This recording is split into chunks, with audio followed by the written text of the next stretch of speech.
So welcome everyone to this afternoon's webinar, Moving Forward on the UN Convention on the Rights of Older Persons.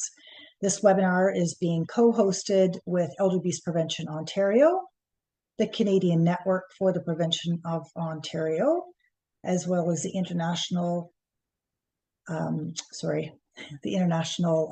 Longevity Center on Aging, or the Canadian Coalition on Aging, or Ageism, I should say, and the Global Alliance for the Rights of Older Persons. Before we begin, I'd like to provide our land acknowledgement. We acknowledge that we gather on the traditional territory of a number of First Nations and acknowledge their stewardship of this land throughout the ages.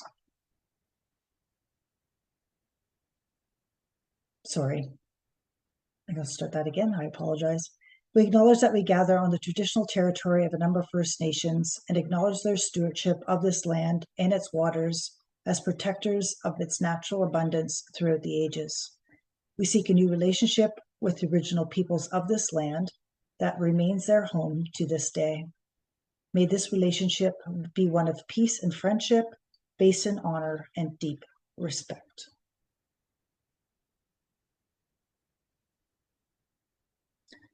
Just a few housekeeping items before we begin. As our other webinars, all microphones and videos will be off for our attendees. We do have our chat box, which we encourage you to provide comments on, and we have our Q&A box at the bottom of your screen where you can post questions for any of our speakers during the presentation. And at the end of our session, we will be addressing your questions with our presenters. We have our ASL interpreters with us today, so you can adjust your own screens the way that accommodates your own preferences. There's a little grid box at the top of your screen that you can choose the layout of your presentation that you would like or prefer on your screen. We also have closed captioning, which you can enable as well. As I mentioned, there's a little CC button at the bottom of your screen, which you can toggle on or off based on your own preferences. And as all of our sessions, we do appreciate your feedback. After we are completed our presentation today, you will receive a follow-up survey link at the end of the session, as well as an email that we'll send out to individuals after the event. We are recording the presentation today, which will be posted on both our Elder Abuse Prevention Ontario's website and the Canadian Network's website as well, along with any documents or links to resources that we are sharing today in our webinar. This is a public venue. We just want to remind people that if there are certain situations or circumstances that you are wanting to seek specific assistance with, please reach out to our organization. We'd be more than happy to assist you. Our information will be provided at the end of the presentation today, where you can reach out to us by phone, email, or through our website.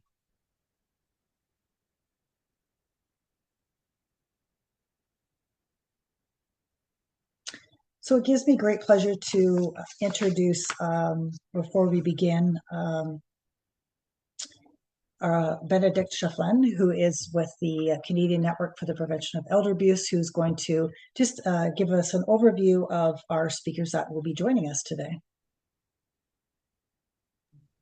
Thank you, Ryan. Bonjour, good morning, good afternoon to everyone. It's a pleasure to see you all. I recognize a lot of names in the attendees list, which is always lovely. I'm the director of the Canadian Network for the Prevention of Elder Abuse, a pan-Canadian organization that is dedicated to strengthening and improving the coordinated approach to elder abuse and neglect prevention in Canada, and a proud member, like EAPO, of GARIP, the Global Alliance for the Rights of Older People. So today is a very special day, very, very special event, since we get to hear from some of the movers and shakers who, helped us get to where we are today and reach some rather impressive landmarks or success in the past year, and even more recently in the past month. So, Rayanne, I don't know if you have slides for each presenter, otherwise, I'll go in no particular order and let everyone know who is speaking today. So, we have the great pleasure of being joined by Ellen Graham, who's the coordinator of the Secretariat of the Global Alliance for the Rights of Older People, also known as GARP. She will be joined by Ina Volker, who is the co-chair of GARP, of the steering group, as well as involved with BAGSO, the German National Association of Senior Citizens Organizations. We will also have a recorded message from Sylvia Perel-Levin, who couldn't join us today, but definitely prepared an address for all of you. Sylvia is an independent consultant on aging, health, and human rights of older people. And we will welcome as well Margaret Gillis, founding president of the International Longevity Center Canada. If you have attended our previous webinars about the convention, you are probably familiar with Margaret. And as always, we look forward to her intervention. And finally, we have also the great honor of welcoming Chitralika Masi, who is the Chief of Section for the Rights of Older Persons at the Office for the United Nations High Commissioner for Human Rights. So I'm sorry, I jumped around, Rayanne. You're probably trying to Sorry. follow the order. Um, I believe we'll leave it at that for now. We'll let them tell us more about their work very soon. Rayanne, back to you. Thank you. Sorry for that going back and forth. I apologize. It gives me great honor to introduce our CEO at Elder Abuse Prevention Ontario, Marta Hayek.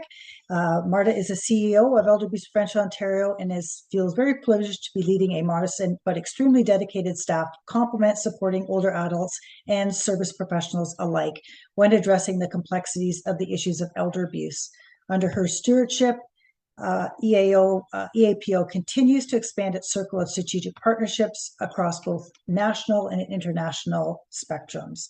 As a director of operations, she's helped facilitate the rollout of the Ontario 211, now a national information and referral services engaged in the human services sector. Marta serves on expert advisory committees, including the Ontario Securities Commission, a board of director on the Canadian Network for the Prevention of Elder Abuse, an elected member of the steering group of the Global Alliance on the Rights of Older Persons, and through EAPO, a founding member of the Canadian Coalition Against Ageism. She's been extremely active in the work that we're talking about today. In the United Nations Open-Ended Working Group on Aging, she had participated as part of the CAA delegation, advocating for the protection of rights, the fastest growing demographic, calling for the declaration of the UN Convention for the Rights of Older Persons. So Marta, it gives me great pleasure to introduce you to set the stage for today about our conversation that we're going to be having with our speakers today. Thank you, Rayanne, and good afternoon to our attendees. What an honor it is to welcome you, our distinguished speakers and guests from around the world, to participate in this important conversation on the human rights of older persons. So much has happened since we last met, and we're eager to share the news of recent milestone developments with you today. After 14 years of deliberations, forums, and 900 evidentiary documents, member states and other stakeholders participating in the United Nations General Assembly 14th Open-Ended Working Group on Aging in May of 2024 fulfilled their mandate and adopted a resolution recommending that the drafting of a legally binding instrument, a UN convention centered on the rights of older persons, finally begin. Many of us were in New York and celebrated this momentous step forward, confident that a comprehensive and coherent framework for a world free from ageism would codify the rights of older persons in international law. On April 3rd, a historic decision by the 58th UN Human Rights Council in Geneva brought us one step closer towards building the kind of world we envision, where everyone can live and age with dignity and respect. We invited today's distinguished, dedicated, and influential women working tirelessly to ensure the human rights of older persons are protected globally to share their impressions for what transpired in Geneva and what will likely happen next. Through this presentation today, we are choosing to support and foster informed approaches so that all older persons are empowered with the knowledge that advances our collective advocacy. And that means including the voices of older persons and their lived experiences in all considerations of this work. Older persons represent the fastest growing demographic, yet we know all too well that they do not enjoy the same protections as others. That fact must and will change.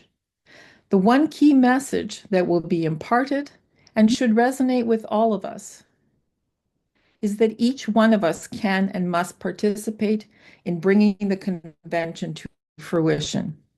Human rights must become the far-reaching global priority. Thank you for standing with us in the growing movement for social change to protect those most vulnerable. There are countless champions for this cause, and many are here with us today, all but one. It is fitting at this moment that I share with you the sad news of our board chair, Adam Jones's passing last night. Over the years, I was privileged to witness how profoundly his leadership and advocacy shaped the communities we live and work in. He was a compassionate and principled voice who led with integrity, purpose, and vision. In his memory, we dedicate today's Global Forum to reflect on the very values that he championed and commit to carrying forward his legacy.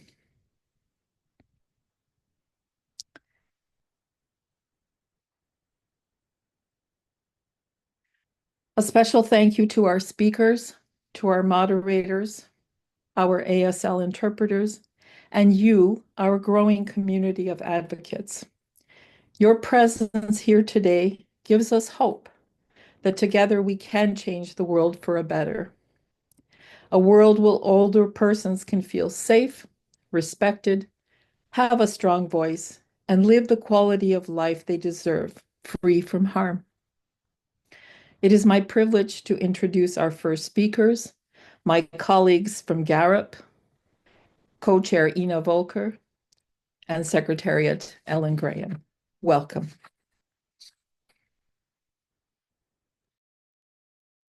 Thank you so much, Marta.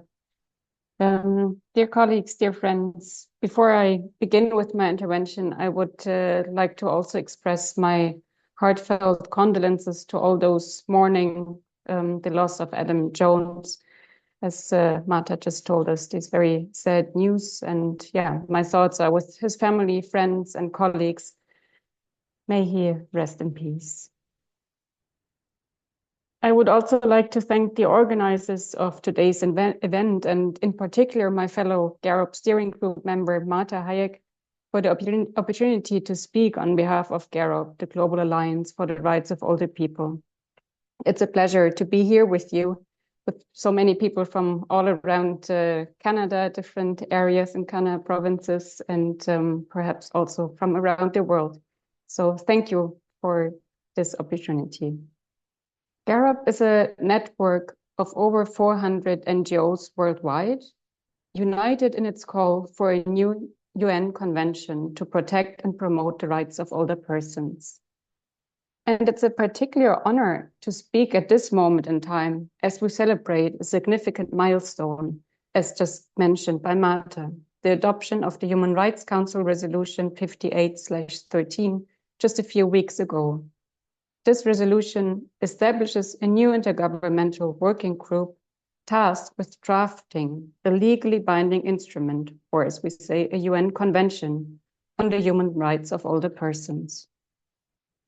This historic achievement was made possible through the determined efforts of a core group of member states, namely Argentina, Brazil, the Gambia, the Philippines, and Slovenia, as well as the persistent support of the Office of the High Commissioner for Human Rights, represented here today by Dr. Chitra Massey, who will be speaking later on.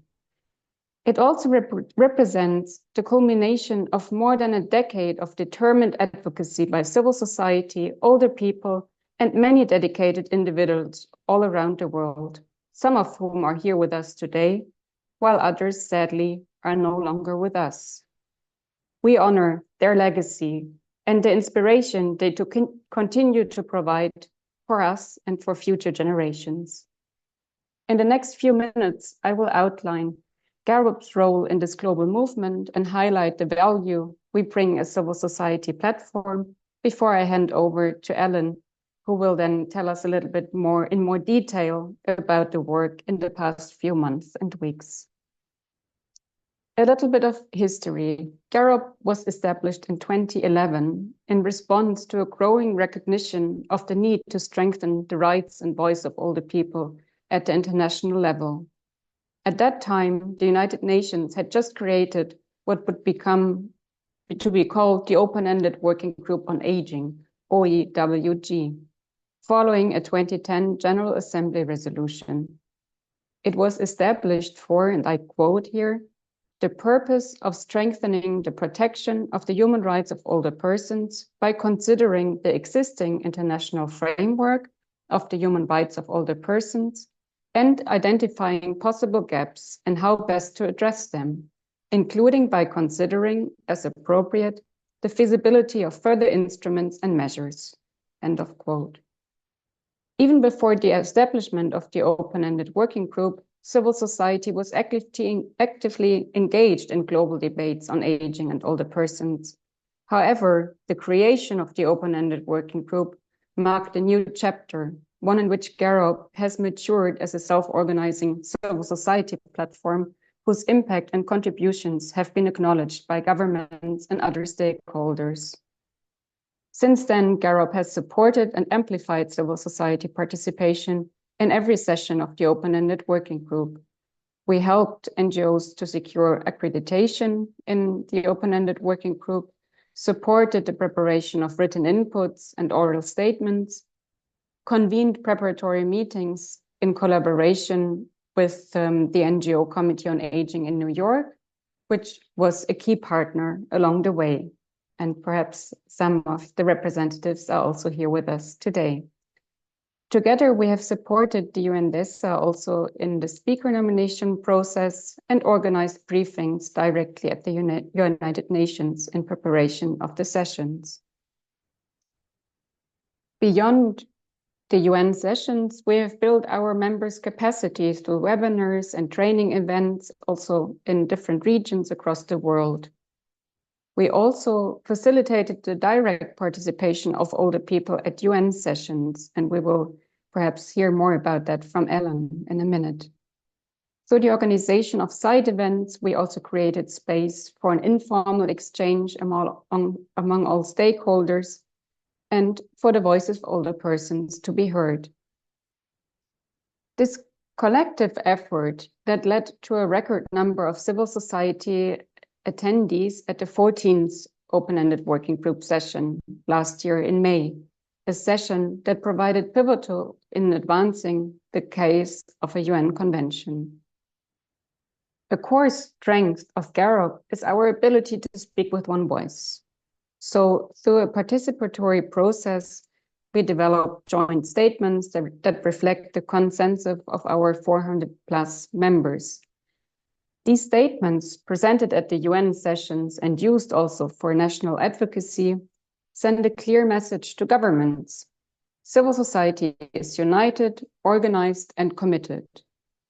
And feedback from member states confirms that this unity is recognized and impactful. We also support year-round national advocacy efforts and produce resources such as templates, guidance notes, and campaign materials, such as those for our Age with Rights campaign. And they have helped to shift the position of several governments. This success is a testament to the expertise and the collaboration among our members, who generously share their tools and experiences across the full membership. And events such as this today is one example of the effort and the outreach that our members can have. In conclusion, the recent decision to establish a new intergovernmental working group is really a major breakthrough, but it rests on years of sustained global advocacy. We honor all the contributions, large and small, that have brought us to this point. And at this point, I also want to specifically recognize the advocacy in Canada, which I'm sure played a very vital role in building the cross-regional support that made the resolution at the Human Rights Council possible. And with that, I would like to end and thank you again. And I'm pleased to hand over to Ellen now, the coordinator of the GARUP Secretariat, who will provide further insight into GARUP's recent work in Geneva and our engagement with the Human Rights Council. Thank you so much. Thank you, Ina. And thank you to the organisers for bringing us all together here today for this important discussion. I also wish to add my sincere condolences to the family, friends and colleagues of Adam Jones. I am sorry for your loss. Our focus as a global alliance over the last few months, since the successful conclusion of the open-ended working group on ageing in New York, has been on ensuring that states agree in Geneva at the Human Rights Council to start drafting a UN convention and to move forward concretely with that particular recommendation from the open-ended working group's 14th session. To guide our work together ahead of the recent session, a key priority for us was unity and cohesiveness as civil society. Our unique partnership with the NGO Committee on Ageing in Geneva is vital for this, and we're very complementary through the NGO Committee on Ageing's presence and relationships on the ground in Geneva and GARUP's global diverse membership and mobilization power. Together, we developed a Working Together in Geneva document that explains our roles as civil society, expectations on individual NGOs, and the principles that we will embed in our work together. Our aim is for civil society to be as organised and effective as possible, ensuring transparent and inclusive approaches. We also worked together with members at the end of last year to prepare a 12-month advocacy plan for the Human Rights Council in 2025, to set out our goals and activities and to help our members and other NGOs to understand how and when they could contribute to our collective advocacy efforts. And I'll summarise from a civil society perspective in three main areas: the actions that we took together and the impact that we feel this had at the recent session. The first area was mobilisation at the national level. We provided template letters to support members to write to their ministries in their capital to raise awareness of the upcoming session and the negotiations on the resolution, and to ask them to instruct their mission in Geneva to engage and support this process. We also shared key advocacy messages and talking points for meetings and conversations with government representatives at the national level. And we produced a social media plan and tips for how anybody could support our cause and help to raise awareness in their national context, as well as other fora, including other UN meetings or processes, for example. Many of our members also contacted their mission in Geneva directly to establish those relationships and to seek their support. Our members and campaigners did an amazing job of getting some great media coverage in their countries. For example, Ermira Pirdeni of the Albanian Society for All Ages was interviewed on television on CNN in her country ahead of her own trip to Geneva to engage in the Human Rights Council session. During the session, there was a lot of excitement and talk among the government missions about the resolution to start drafting a UN convention, and the interest from states was impressive. The room was packed full at the first negotiation meeting on the resolution, and there were not even enough seats for all of the diplomats that were present. The missions that I talked to in Geneva were very aware of where there were strong national campaigns and NGOs advocating on this issue in their own countries and across their region. And the contribution of these civil society mobilization efforts was perhaps also visible in the strong cross-regional support for the final resolution in the negotiations, as well as at the moment of adoption in the formal plenary session. The second area I want to touch on was our visibility in Geneva as civil society. One of the positive aspects of civil society participation in the Human Rights Council is that it is possible for accredited NGOs to make video statements as well as in-person statements in formal sessions. This is important for us because it enables those NGOs who have been supporting this global campaign for a long time, but who may not have the resources to travel to Geneva to still participate directly and have their voices heard. To support this, in the run-up to the session, we organised virtual briefings for NGOs where we shared detailed guidance and tips on how accredited NGOs could register to make those statements. It can be quite a complicated online registration system, and it is first come, first serve once registrations open. So we wanted to share the experiences and insights of those members that have more experience of this with those who are new and still familiarizing themselves. And as a result of those efforts at the latest session, we saw a clear jump in the number of members who successfully registered to make a record number of video and in-person statements on older persons' rights across the whole 5 weeks of the session on different topics. In the general debate, where statements on any human rights issue could be heard, our members secured 5 of the first 10 NGO speaking slots. So we led with the joint Global Alliance statement on behalf of our whole network, and that was then supported and reinforced by the several statements that followed. A number of government representatives told us that it was very powerful to hear those different voices with a clear, consistent message. We also tried to ensure that civil society and older persons were present and active in Geneva throughout the session, with members coming to Geneva at different times, and between us, we aimed to talk to as many missions as possible. We organised a side event in partnership with the NGO Committee on Ageing Geneva and Argentina as the main sponsor, where we centred the voices and experiences of 3 older campaigners. We know that older persons' participation greatly enriches this kind of international discussion and can be very influential. Some of the strongest support in the side event and the negotiations came from governments from the older campaigners' own countries. We had many co-sponsors for the side event, and over 30 governments attended on the day, many voicing their support in the room.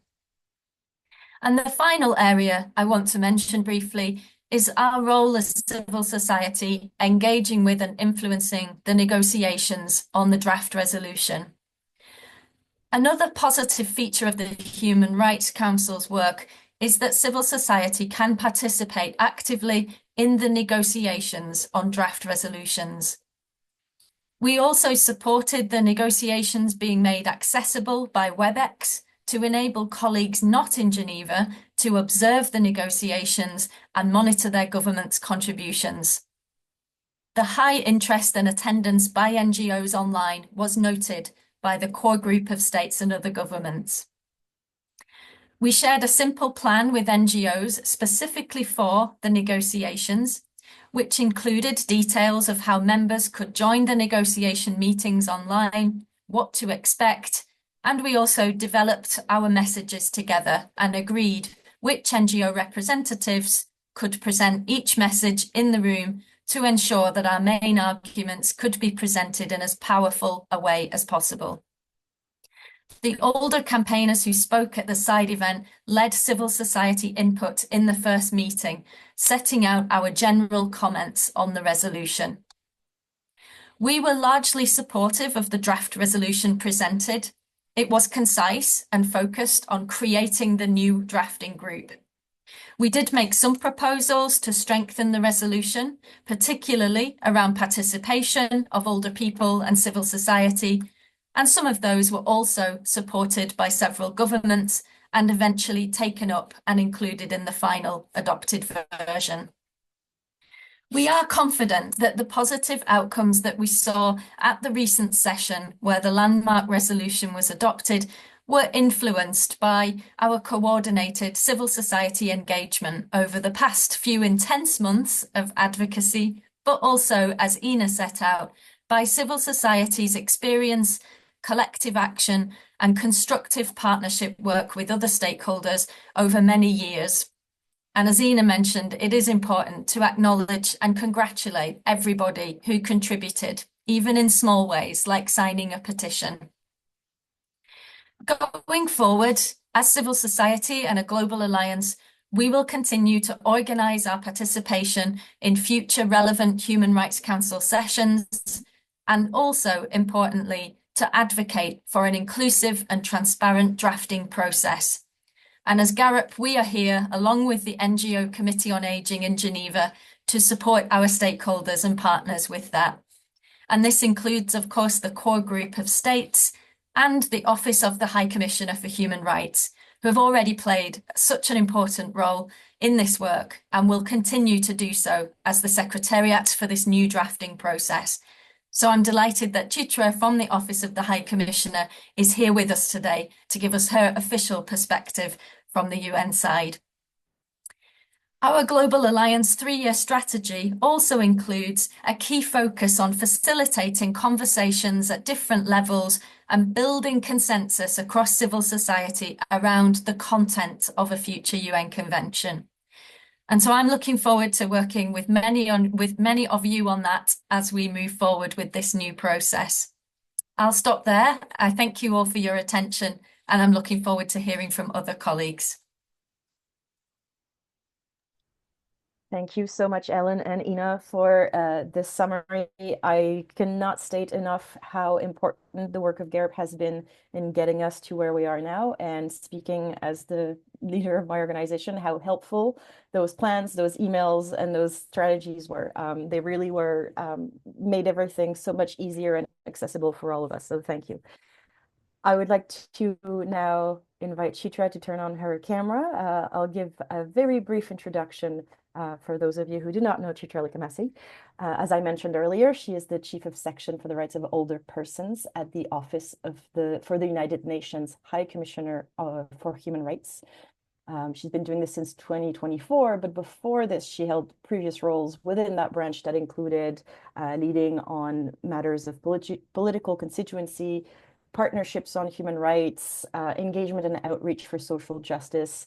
Chitra has worked for several years on a range of human rights issues that included street children, countering torture, countering discrimination, climate change, and so much more. I don't want to take too much time with her very impressive bio, because we're really looking forward to hearing what she has to tell us about this work.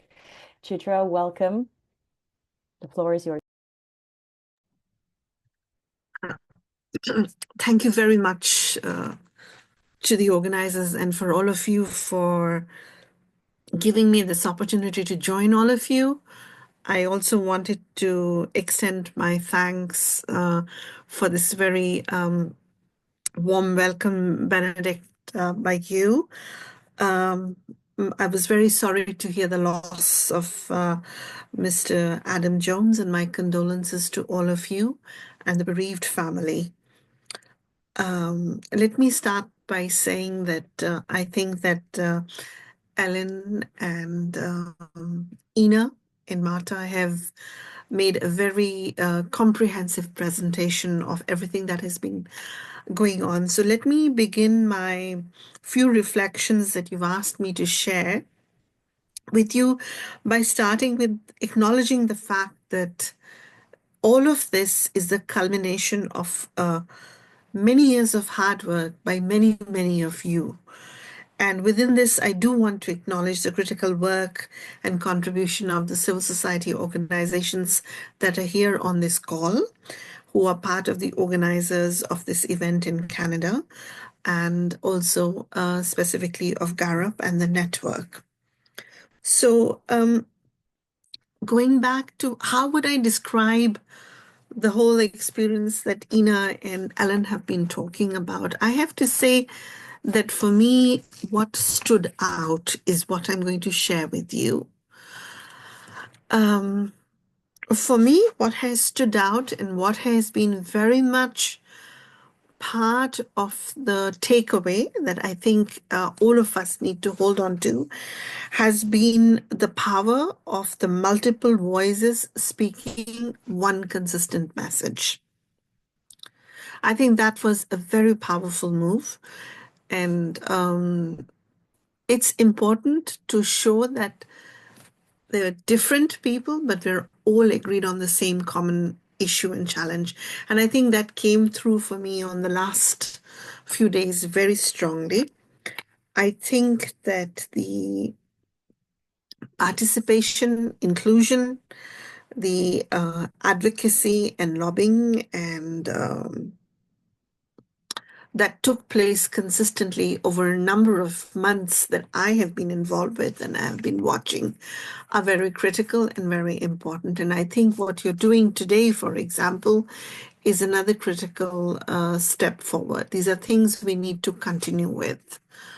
And if I were to move on to two words that I would like to highlight, that would be two things that Marta said, which resonated with me very much.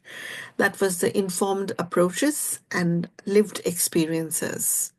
As we move forward, the question you've asked me to sort of reflect on is what can the community, global community, do to support this process? So let me begin by saying that I'm going to speak very simply about something that I believe very strongly. And I think it's very important that this is another one of those messages that are very much at the key and heart of the advocacy that we are going to need to do going forward. This has been a culmination point, true. This has been a success and a victory after 14 plus years of work. We know that the working group, open-ended working group in New York, has functioned for 14 years, gathering evidence, having deliberations. But it's also important to acknowledge that the work to get to that point started way beyond that 14 years. So we are looking at more than 2 decades of work to get to where we are. And while this is a very historic and a transformative moment, because this resolution has given us this opportunity has opened up this pathway for us to say, yes, now we're in that moment where we are poised and ready to start the process for the transformation.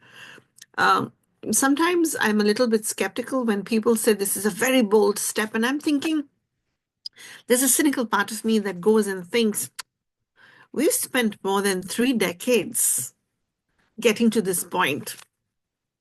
Was this bold? If this had happened 3 decades ago, I would have said, yes, very bold. Now I say it's been through the grit and hard work of many people, a lot of back-breaking work that has been taken, and perhaps member states could have been a lot more bolder earlier. Nonetheless, this is a significant historic moment because there has been resistance to this. And that now is what I'd like to talk about a little bit about is that why this resistance and what do we need to grapple with to take this forward. There are 3 facts that I want to emphasize. First, what we all know, human rights are universal, indivisible, and interdependent. The second fact, rights require resources. What's the most effective tool for that? It's a government's budget. It's the most significant economic policy tool to facilitate the fulfillment of human rights. Third fact, the lived experiences of older individuals. And we've been talking for years about what the lived reality of older people all over the world is. We've got statistics that tell us their own stories. 1 in 2 person is ageist. 1 in 6 people experience violence, abuse, and neglect. We know all of that. It's all grounded in the lived experiences. And equally important for us to remember in our advocacy, putting it out there, that the lived experiences of older individuals are shaped by their circumstances within households, within communities, within countries. And what are the factors that play a key role in this context? Income, gender equality, discrimination. Discrimination could be on multiple forms, whether it is your sexual orientation, whether it is a disability, or whether it is a religious identity, whatever it is, discrimination plays a key role in this context. And critically, we cannot forget that a country's position in the international order also influences the opportunities available to older persons and their overall well-being. So why does this matter? Why does the lived reality matter? Because as we've seen and understood is that structural violence is maintained through institutions and policies in such a manner that the harmful effects become so common that we begin to see them as normal. And this is one of the big things that we want this legally binding instrument going forward to flip around, to change around. So this is a very significant step forward, and the challenge before us is quite significant. I'm not in any way feeling or considering that we're not prepared for it. I think we are. This is now the actual time when we all have to get together, and we have to be very strong in our advocacy. We have to be exceptionally consistent on ensuring that the legally binding instrument is comprehensive, that it allows for meeting the needs of people within their lived realities, keeping in mind all of these things, but equally, it recognizes that aging is complex, but aging is not uniform, and aging is not homogeneous. And I think this is where some of the challenges when the drafting process starts is going to be there. And for us, all of us in our advocacy, in our lobbying, and in our voices when we are pushing the envelope on this, this is something where we all have to be with an informed approach on the same page, and we all need to speak multiple voices, all speaking with the same message on behalf of every single older person that could be anywhere in the world. And our objective has to be ensured. It has to be a life of dignity. It has to be a life of fulfilled potential right to the very end. And so this is, I think, in many ways a starting point, but also very much in many ways the start of a challenging few years ahead of us. For us within the office, I think that there are 2 things that I would like to share with you. It really is that we have to focus our efforts on both constituency building and consensus building. And these are 2 of the things that we need to work together on very strongly. And I'm very inspired and encouraged by the passion and the commitment that I've been seeing and hearing and actually experiencing while engaging and working with multiple stakeholders, the NHRI networks, civil society networks. And, there are many among you who have been so very inspirational for so many people. So what I can say is that I'm very encouraged. I certainly think, yes, it's going to be a tough task ahead because of the challenges that also we have to acknowledge, but already feed into the way of how we are going to engage, integrate to overcome. And I don't know if I've spoken too long, but perhaps I'll stop here, and there might be possibility of responding more to it in specific questions. So over to you, Rianne. Thank you.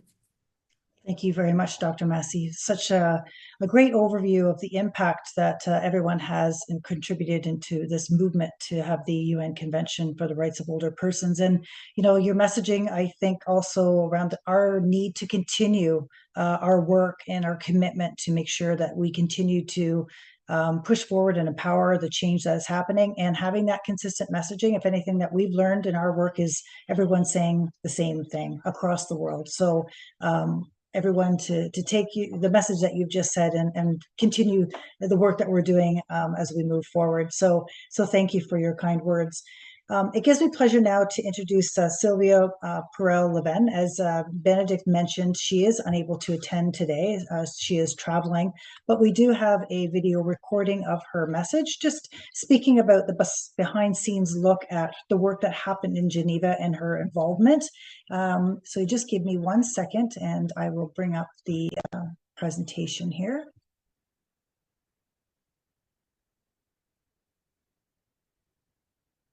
So I just want to do a formal introduction before we begin the video presentation. So Sylvia is an independent consultant on aging, health, and human rights of older persons. She's an advocate and an independent consultant. She's been working in the fields of human rights, aging, and health for over 25 years with international organizations, including the World Health Organization, the United Nations Population Fund, and before that was in theater and a TV producer. Sylvia represents the UN at the International Network for the Prevention of Elder Abuse and the International Longevity Center Global Alliance, advocating for the adequate inclusion of older persons at the Human Rights Council and promoting the UN Convention on the Rights of Older Persons. She is the vice chair of the NGO Committee on Aging in Geneva. She chaired from 2014 to April of 2022. And she also edited a book entitled Aging of the Oppressed, a Pandemic of Intersecting Injustice, published in September of 2023. So it gives me great pleasure to introduce our video discussion from Sylvia. And I do apologize if there is any lag in the presentation.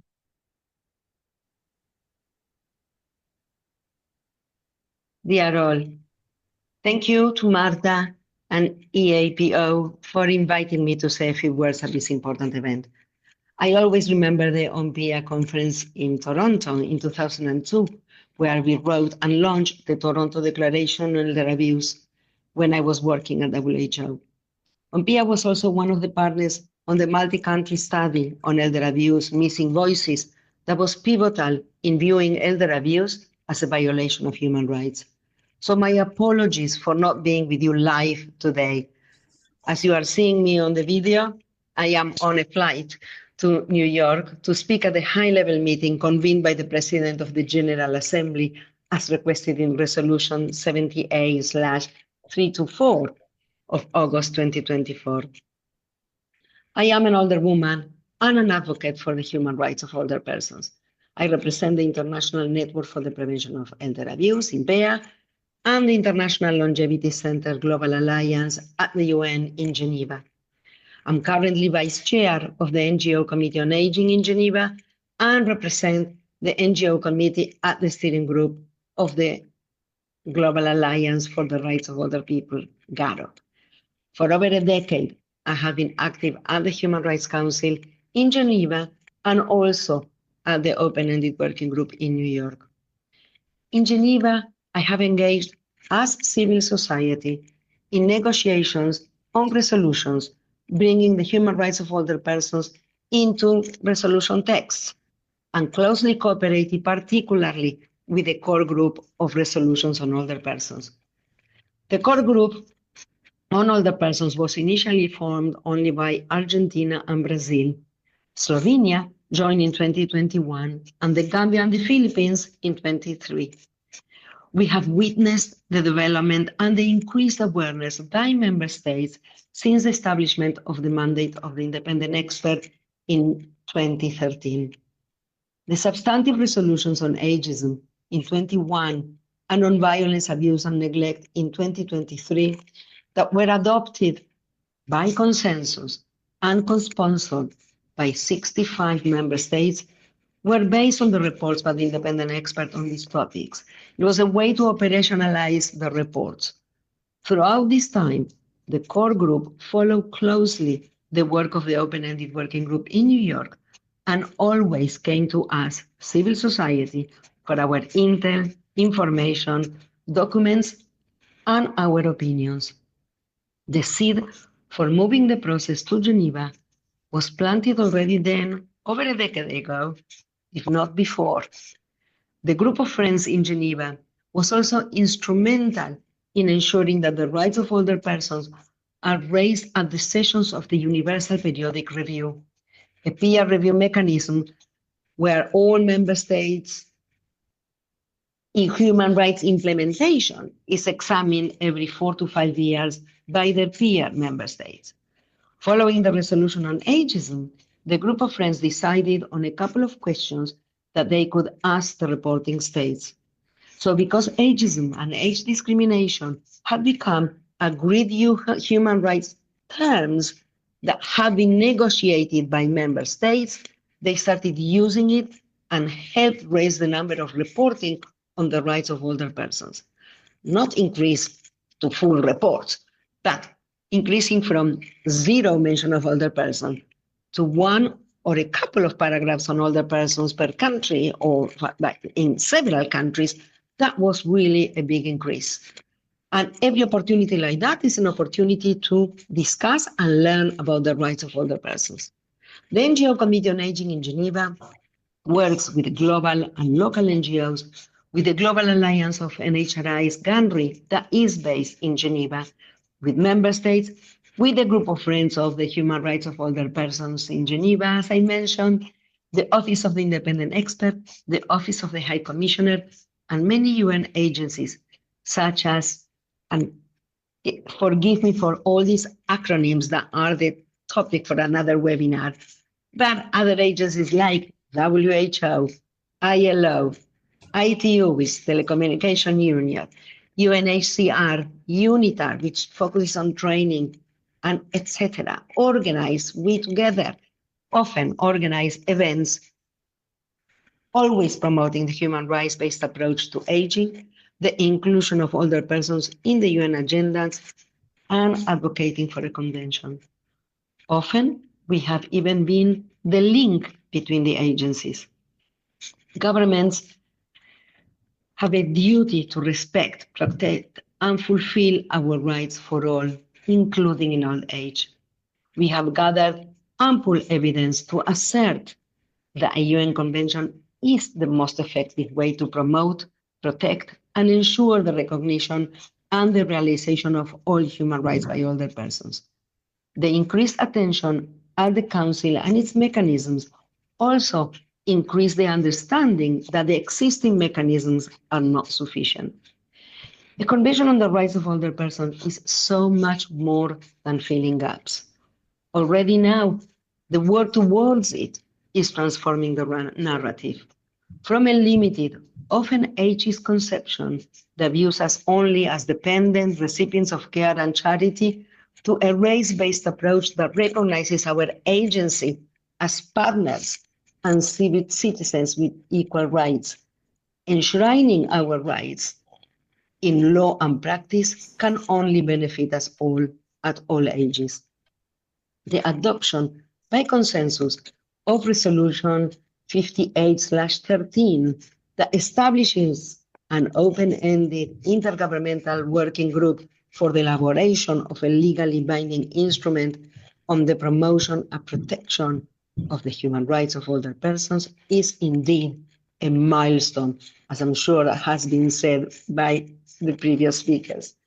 We know that an important factor for the successful outcome has been the power of working together.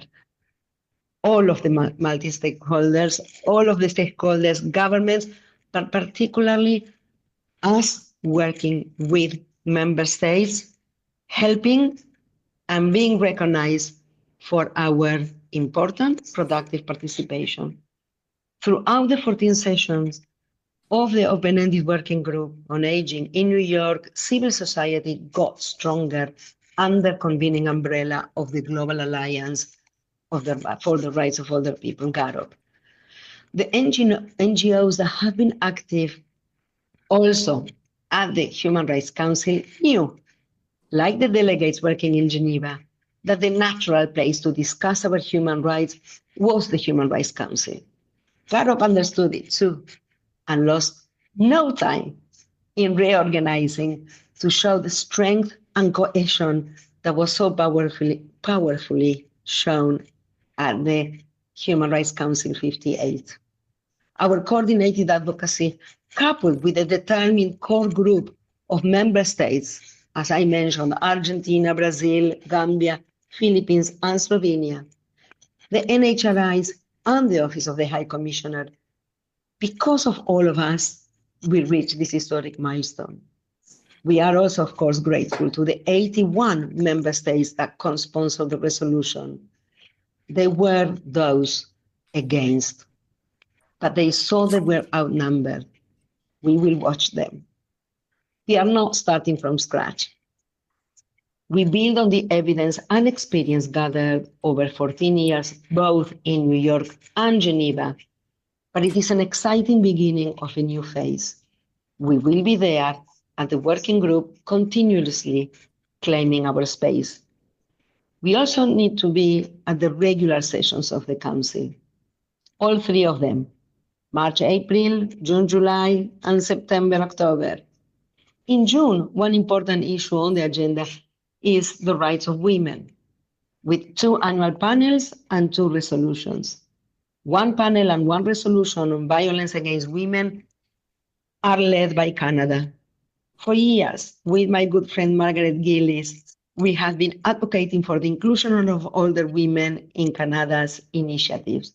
We have succeeded at times, but if we do not persevere, sadly they forget us. September is the session where the independent expert presents her reports, followed by an interactive debate. Over 70 member states take the floor on that interactive debate. We need to be there to deliver a statement. And also at the upcoming September session, the HRC 60th, a new resolution renewing the mandate of the independent expert needs to be adopted. So we need to be there in the negotiations. We don't know yet whether we also include substantive issues or only will renew the mandate of the independent expert, but we need to support the continuity of the mandate and encourage good candidates to apply for the position when the call is launched soon after the adoption of resolution. We have a lot of work to do, and we not shy away from it. But something that we really learned, and in Canada, you are so strong about it, is understanding that triangle of working at capital or in the national level, in New York, and now as well, very strongly in Geneva. So we will carry on working together and understand and bringing more member states to the fold and achieve together a strong text for a convention. I thank you very much, and I wish you good, successful discussions in the rest of the meeting. Thank you.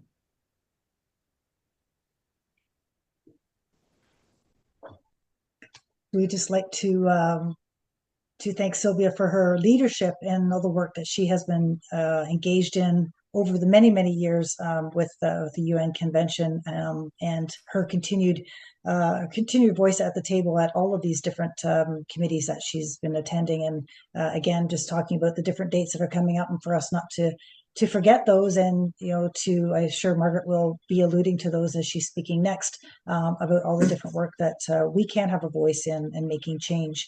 So it gives me pleasure to introduce Margaret Gillis. Margaret is the founding president of the International Longevity Centre in Canada. She's a human rights-based organization, a co-president of the International Longevity Centre Global Alliance, which is an alliance of 16 centres around the world dedicated to the needs of older people. She is also a community ambassador for the Elder Abuse Prevention Ontario organization, providing education, training, and information on elder abuse.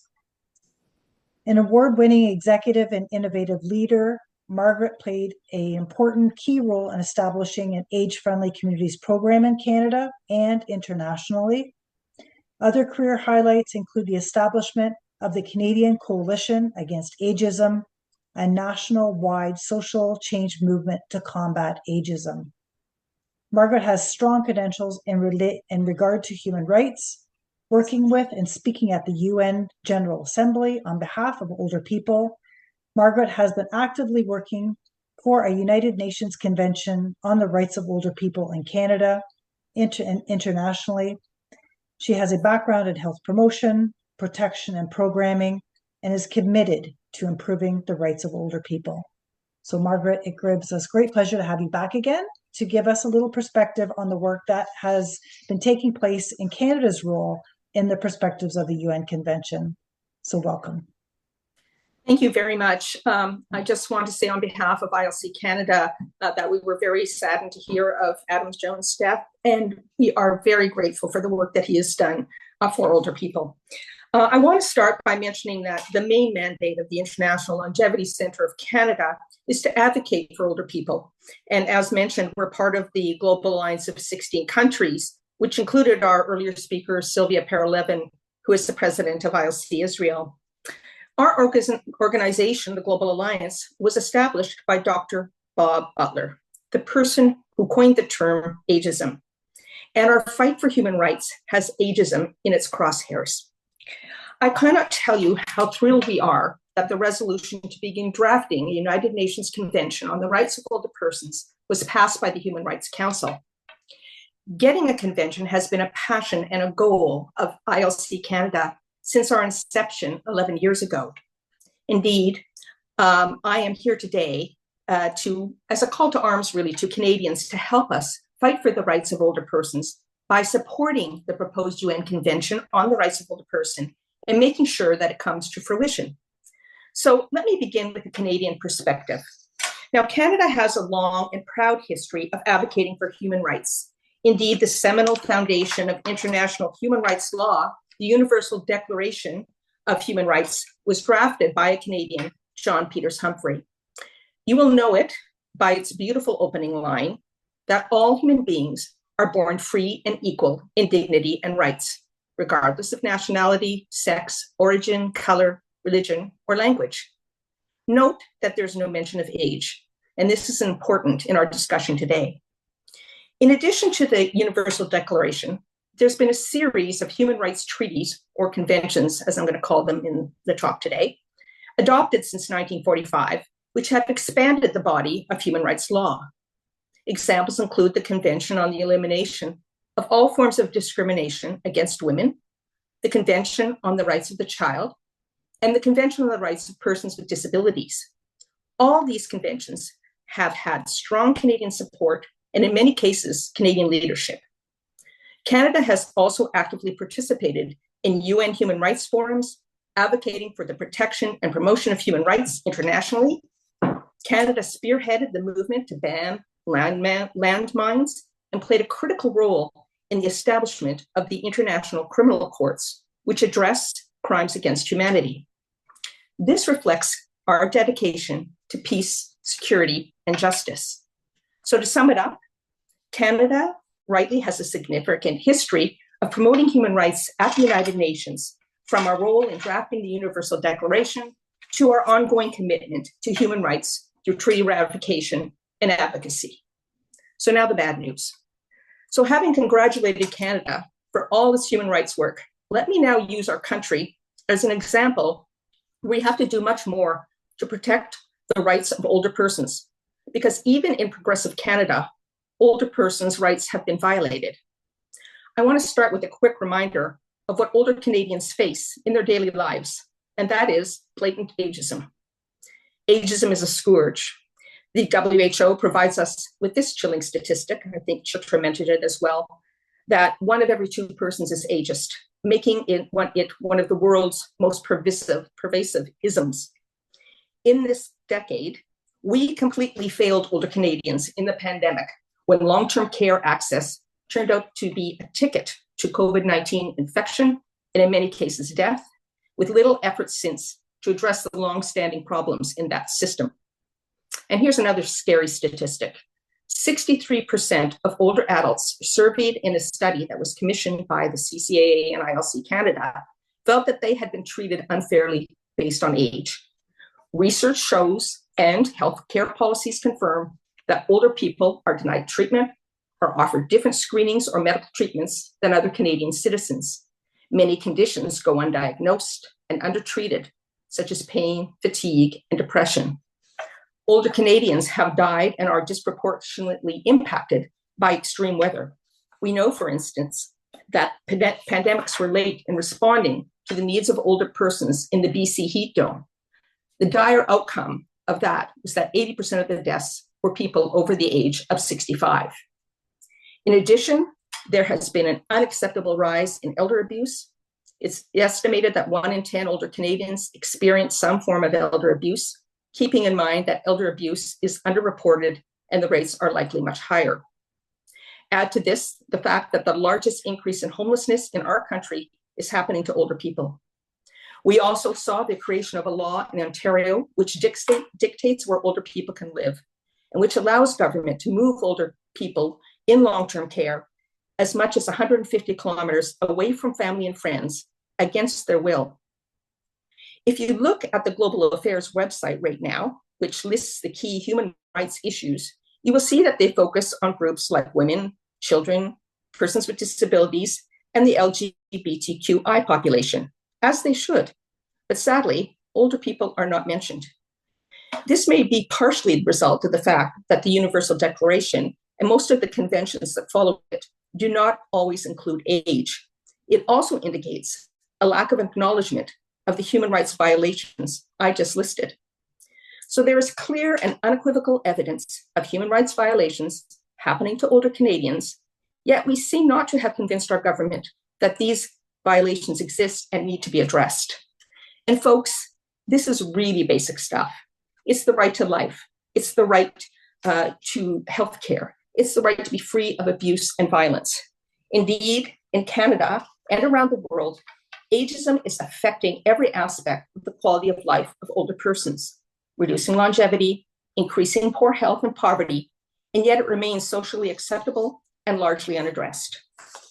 Now, on the good news side, let me tell you how a convention would help us address these human rights violations. It would combat ageism by addressing the violation of older persons' rights at the family, community, and institutional levels. Conventions guide policymaking as they provide a framework to decision-making by encouraging age-sensitive programming. They could also help our 3 levels of government to allocate funding fairly. Conventions educate and empower older people to fight for their rights. Older Canadians would be seen as rights holders, not recipients of goodwill. Conventions also improve accountability by requiring our government to gather data, develop indicators, and set up laws and policies for older Canadians. They provide clarity for what older people's rights are under international law. A convention focused on older persons would empower Canadian civil society by allowing us to address violations of the convention at the UN Human Rights Council review of its implementations, which Canada has to appear at every 4 years. Given the aging of the Canadian population and the human rights violations we've seen, a convention on the rights of older persons should have been an element of the federal government's international human rights policy long ago. just like the rights of children, women, and persons with disabilities currently are. Yet for the past 11 years, we've been working to get the Canadian government to support a convention, although we hope that's changing. We'll get to that in a moment. Let me tell you what we and many other Canadian NGOs have done to change the mind of government to support the convention. Now, a wise bureaucrat once said that to get government to change policy, we either need to be on a party platform, start a grassroots movement, or look for support from tenacious bureaucrats. ILC Canada has been working on all three. We have met with every Minister of Seniors since 2015 calling for a convention. We had support from most of them personally, but they were not successful in getting the Canadian government to officially support the convention. Back in 2018, when we were at the United Nations, we put in a petition that many of the organizations on this call signed, and the Canadian government said the door was open. We thought they were supporting, but they came up and told us that the door was open, but they hadn't stepped through. So there's been a little bit of a gaslighty aspect to how the Canadian government has treated this. And when we've done other calls and petitions, they write back letters that make it sound like they've moved when they really haven't. So it's been a bit of a tough go, but I do think we're starting to get there. So we have also met with the opposition critics for seniors over the years, and we've had some clear support from some, particularly from the NDP and the Bloc. And in fact, the Bloc seniors critic went to the UN in New York when we were closing up the open-ended working group. We also started a grassroots movement by creating the Canadian Coalition Against Ageism, and which aligns the largest NGOs on aging in Canada with our work in the convention. And I want to give a shout out to Kieran Ribeiro for all his work on that. He's on the call, I believe. Many of these national and provincial organizations on aging, which attended the United Nations Open-Ended Working Group on Aging, were speaking out in support of older persons at the General Assembly. So we had a really loud, clear, and large Canadian contingent, many again who are on this webinar, so I want to thank them. It's clear that both the politicians and bureaucrats noticed it. In fact, it was mentioned in speeches at the UN by them. And we have also met with, over the many years, with the bureaucrats from Global Affairs and from the Seniors Ministry. I think I have to say our best ally has been Ambassador Bob Rae, who stated openly that he supports a convention. I think we began to notice that things were changing in 2024 when the Canadian diplomatic team, which is under Ambassador Rae, publicly supported the move of the discussion for the convention to Geneva, where the drafting will begin. We know that they worked really hard behind the scenes to get support to close the open-ended working group, which had completed its work on acknowledging that there are gaps in the human rights of older persons, noting that a new phase on the human rights of older persons needed to begin. So that was a good sign, and we were grateful for their activity behind the scenes. So where has this led us, and where is Canada now? So Kat Hirlaji and I attended the United Nations Human Rights Council when the resolution was being drafted in April. We both spoke at the Human Rights Council, supporting the drafting of the convention, and of course, supporting GARP's call to action. The recordings of those statements are on the ILC Canada website. We also actively participated in the sessions, the informals that were mentioned, where they were discussing the resolution and the input with the rest of the resolution.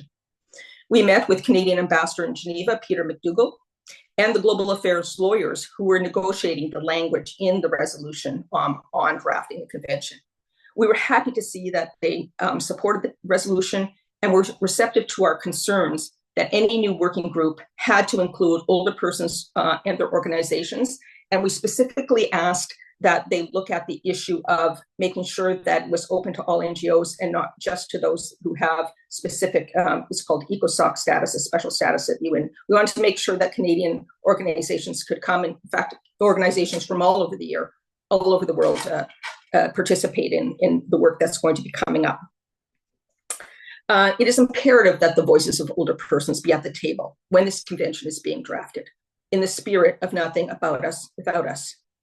Because of the election, Canada was not able to co-sponsor the resolution. At least that's the reason they told us they didn't do it. But we believe that now that the drafting is going to begin, that Canada will be a positive force at the table, participating in a helpful way.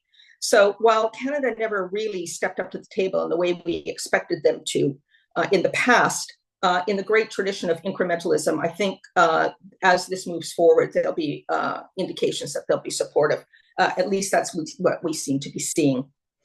This is a sea change because, as I said, there's never been a formal acknowledgement that Canada supports the convention. And since there's no, full government right now, we don't know. We'll have to wait until we have a minister, whether it's a minister for seniors, I hope, or a minister for families, which we had just before the election. But we'll be making sure we touch base with that minister and the other ministers about getting Canada on side. So looking good, but that said, we can't rest on our laurels, and we need to continue to take part in a new working group in Geneva and to encourage that civil society be actively involved in that drafting as it takes place. So what can you do to help us get the convention drafted and ultimately ratified by the member states of the United Nations, including Canada? If you are an individual or an NGO, please join the Canadian Coalition Against Ageism, and you will see in the chat, there'll be a link where you can do so. Our government needs to hear loud and clean that we are supporting this convention and that we want it as citizens. If you are an NGO and have not done so, please join GARUP. It's important that we have as many people joining GARUP as possible. You heard earlier how important it is to have a solidified voice. So please take the time to do that. Excuse me, I'm going too quickly. Our aging population means that the number of Canadians experience age discrimination is only going to increase, and we need all the tools available to fight it, including a convention. I hope you will support us. Thank you.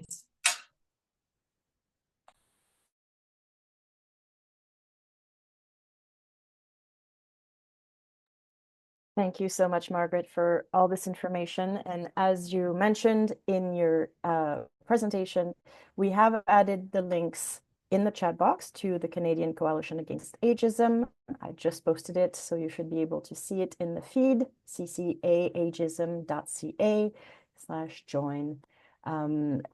I believe that brings us to the end of this presentation. I just need to double check my run of show. Yes, you're right. Rayanne, thank you. Rayanne, do you have a few words before we launch into the Q&A period? No, I would just like to thank all the speakers for such insight and a comprehensive overview of how we've got here, the engagement of all, member representatives as well as the civil society, and making this happen. And as we move forward, we do encourage everyone to ask questions. Put your questions in the Q&A box. There has been some really great comments in the chat box as we've gone forward, which I know that Benedict will be addressing as we move forward to our Q&A. So I just commend everyone here that is present for all the work that you have done and shared your expertise across the world and the work that you've been doing, and coming back to give us updates all the time in terms of the work that you're doing. I think keeping everyone apprised of the work that's being done, not only internationally, but what we're doing here in Canada to move this agenda forward. So thank you all, and thank everyone for participating. So I'm going to turn it over to Benedict to moderate the questions that are coming in, and I'll be also supporting the end of our discussion today. Thank you, Rayanne. Yes, I've been monitoring the questions and the comments coming in since the start of the session. So I guess we'll start with a compliment and a comment before we launch into the questions. We have Sharon Johnson from Sir Optimist and the BC Association of Community Response Networks, who is so pleased to see the outcome of all the work that went in for a long time. And there are more than a few people kind of echoing that sentiment. So, again, thank you and congrats to all of you. In terms of questions, I guess, Margaret, since you just finished, maybe we'll stick with you for now. You suggested, obviously, that Canadians who want to get involved can join GARUP, which is the Global Alliance for the Rights of Older People, as well as the Canadian Coalition Against Ageism, to support the work that's taking place on the convention, because they can stay informed of what's going on, support campaigns, etc. What else can we do collectively, individually to support all this work? Well, I think we need to be talking about ageism a lot more than we do. And I think we need to name it and call it out and shame it. I think we need to be talking about that with our families. I think we need to be talking about that with our MPs. I think we need to be talking about that with our friends. We need to march it and scream it and make it real. Because it is real. The research shows how clearly it's impacting the lives of older persons, and we need to really stop it. So I think we need to have a real open dialogue about ageism. And I think that's one of the main things that the Canadian Coalition Against Ageism is trying to do, is really try to focus on it and show how it has impacted older persons' lives and how it needs to be stopped. Thank you so much. And I see everybody else has joined back and has their cameras on, which is great. So I'll direct one of the other questions that came in to Ellen, maybe, if that's all right. If I can just find it. There we go.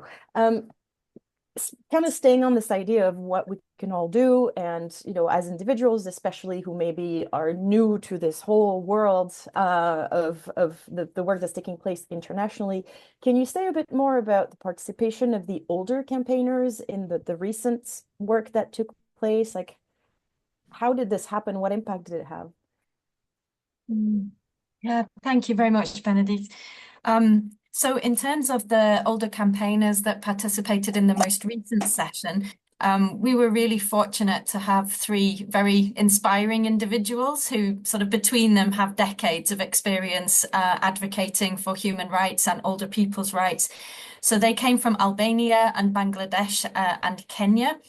And we were preparing with those campaigners ahead of the session as well to try and make sure that they were able to get the most out of the experience.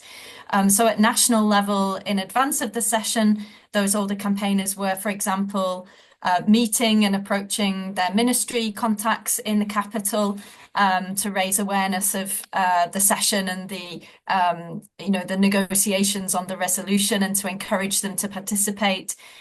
They also met with their ambassadors or mission representatives while in Geneva, and their presence created something of a buzz, I think, during the session. The Kenyan diplomat who spoke in the first negotiation meeting acknowledged the valuable presence of Elijah Mwega from Kenya and his important work at the national level, which was really powerful. So governments, I think I mentioned, are usually very interested and keen to follow closely and contribute if there are advocates from their country playing an active and visible role. And the campaigners also explained how when they returned back to their countries after attending the Human Rights Council session, that their participation provided a real boost to their own NGO's profile and advocacy impact in their country as well. So it's great to hear that the benefits of older campaigners being able to be present in Geneva and influence the discussions there are also felt long after the session in terms of their ongoing activism. I hope that was helpful. I'm happy to take more questions. Thank you so much. Yeah, there's a sort of a follow-up question, which maybe Ina, you might want to answer, or if somebody else has some comments to share, please jump in. How can people, from regular civil society, maybe not affiliated with organizations, how can people contribute or get involved in the drafting process going forward? What does that look like? Well, I think in the drafting process itself, perhaps I can defer that question also to Chitra. But I think from civil society perspective, at the moment, really, we are getting ready to engage in that process. And I would really invite people and organizations to just reach out to us, connect with us as convener, and really start following the work that we are doing, because we will also be doing some capacity building and want to engage with our members and civil society beyond our membership as well on that content work, really. And perhaps more practical also, not so much on the content work itself yet, but once actually the work will start at the UN, it will be very important to be able to speak at the UN. And for that, if organizations can already start engaging with the UN process right now, that would actually be really beneficial. And that's what has been mentioned, I think, before as well. That's the so-called ECOSOC status that organizations can obtain. It's a little bit of a lengthy process, but we also have some resources available where people can get more information about how to become ECOSOC accredited. So I think that would be also something kind of already forward-looking, quite important to already invest in that, to be able to contribute into the discussions and debates. And yeah, others please compliment. Thank you. Chitra, any addition to this answer? Thank you, Ina and Benedict. Yes, I think what I'd like to say is that on this one, let me be a little bit,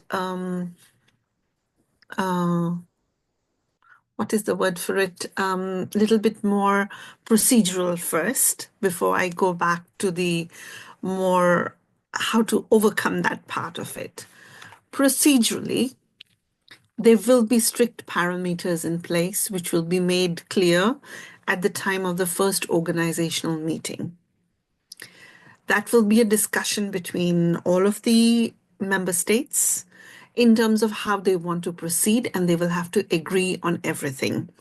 So there will be that discussion. Now we are all in agreement, and the resolution also opens up that space for both civil society engagement and participation.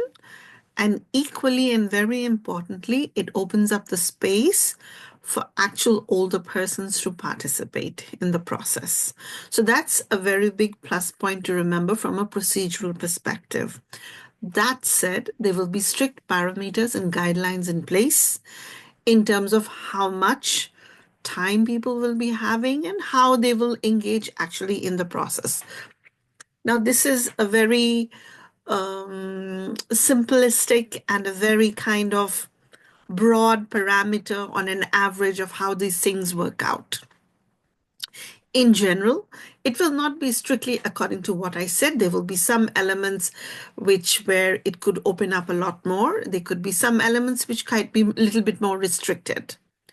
So for example, what could be more restricted?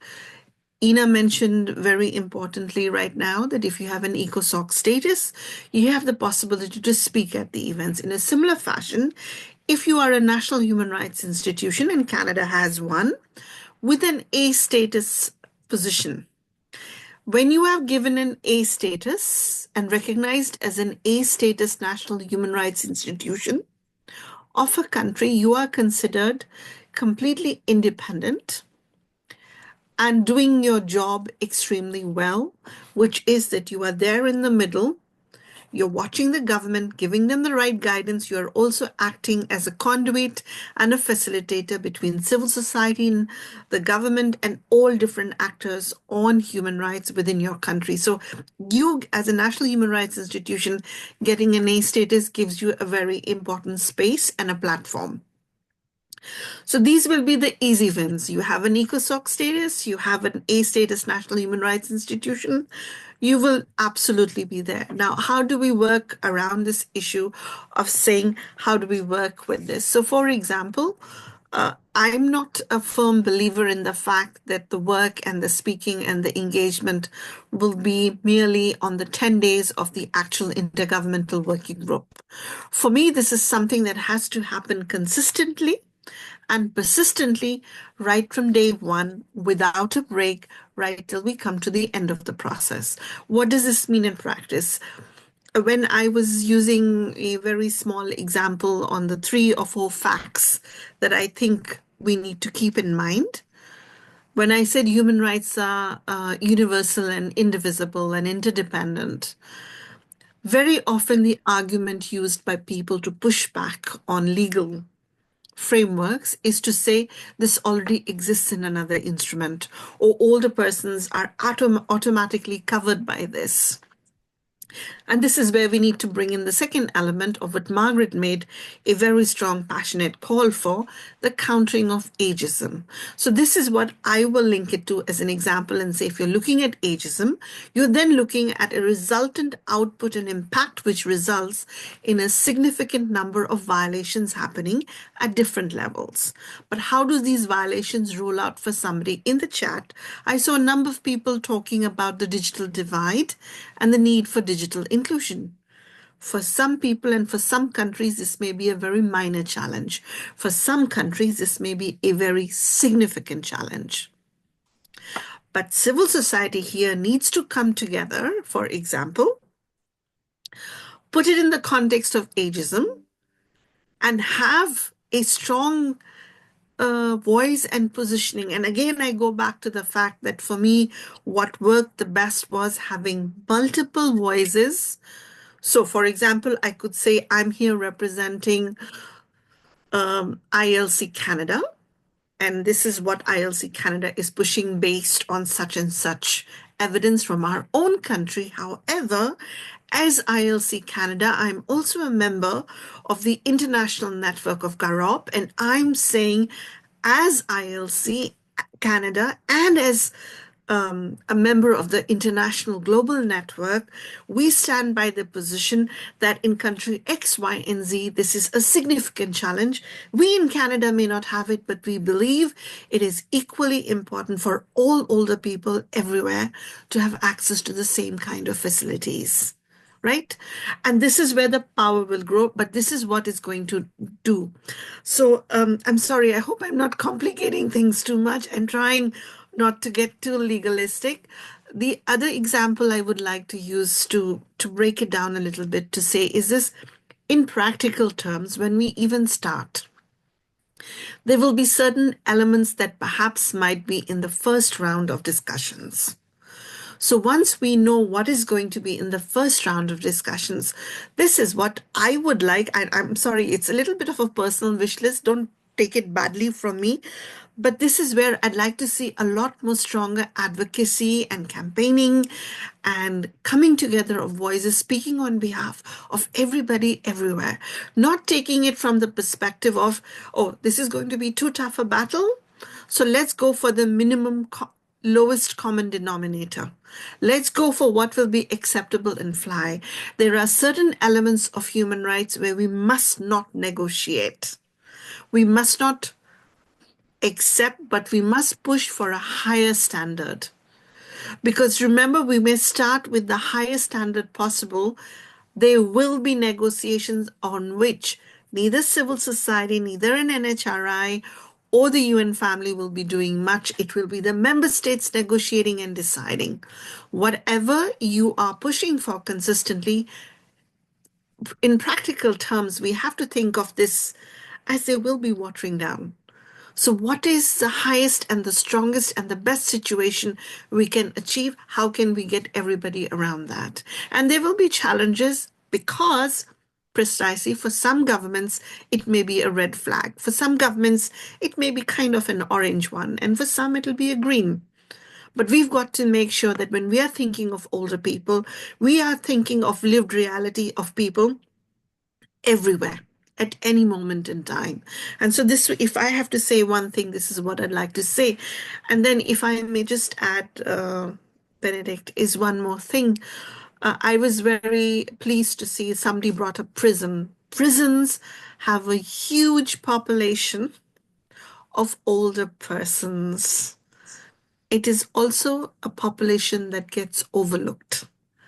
From OHCHR's end, this is becoming very much an area of work that we are increasing and expanding. But then we are in a position to do that because it's something that is a core part of our work and mandate, but it's something that I think should also be equally perhaps on everybody else's radar. And there are a couple of other issues like that which are not necessarily on everybody's radar. And I think it would be important to see how, as we go with a cluster or a certain set of rights or a certain situation, which will be discussed over the next few years, over a certain period of time, when we build. This is what I meant by saying it's not just building that constituency, but it's also building the consensus around each of these rights and issues. That was actually what I was alluding to when I spoke earlier. Thank you very much. Thank you so much, Chitra. Margaret, I saw you had your hand up. We're a little bit over time, but I think it's worth taking a few want me to minutes go? for those who can stay. Yes, go Okay, ahead. because there was a couple of things I wanted to answer in the chat. First of all, just in terms of intergenerational, absolutely agree that that's fundamental. And indeed, from the report on ageism from the World Health Organization, one of their 3 pillars was intergenerational discussion, and it's an area that the CCAA wants to move on. But just reflecting Chitra's comments about human rights costs, it's probably one of the reasons why the government has been dragging their feet, is that those kinds of campaigns cost money, and they're, you need to be focusing on a number of different areas. So that's one piece that I want to mention on the intergenerational. Absolutely agree. With respect to the Human Rights Commission of Canada, Kieran and I have met with them, Kahir and I have met with them. While they are, generally supportive, they have not really gone out of their way to really make things happen in Canada. And in fact, the last time we talked to them, they were quite tepid. And I asked them if they were going to support the convention, and they answered in a way that was sort of said, well, it kind of depends what the government does, sort of back onto us as advocates to get the government to support. But what was really kind of interesting in there was I said to them, so before the, you folks, before we got the Convention on the Rights of Persons with Disability, did you say the same things to the persons with disabilities? Dead silence in the room, and no one, and I asked them to get back to me with an answer, and I never heard back. So my ageism, tentacles go crazy when I hear that, and because it just seems to me so obvious. How can you not have watched what happened in Canada in the 2020s and not realize we have an issue with ageism and we need to address it? So that was the 2 things I wanted to mention. Also, just that we have just done a series of short videos on ageism that are going to be out very soon, and I think Kieran mentioned them in the discussion, and they'll be on the CCAA website and the ILC Canada website, and they're quite good. Wonderful. Thank you so much. I feel like we could probably stay for another half hour if we could. There's so much more to be said, but Rayanne, I know you are monitoring the time pretty closely. We want to give you a few minutes to close up. Where did you go? There you are. You're muted.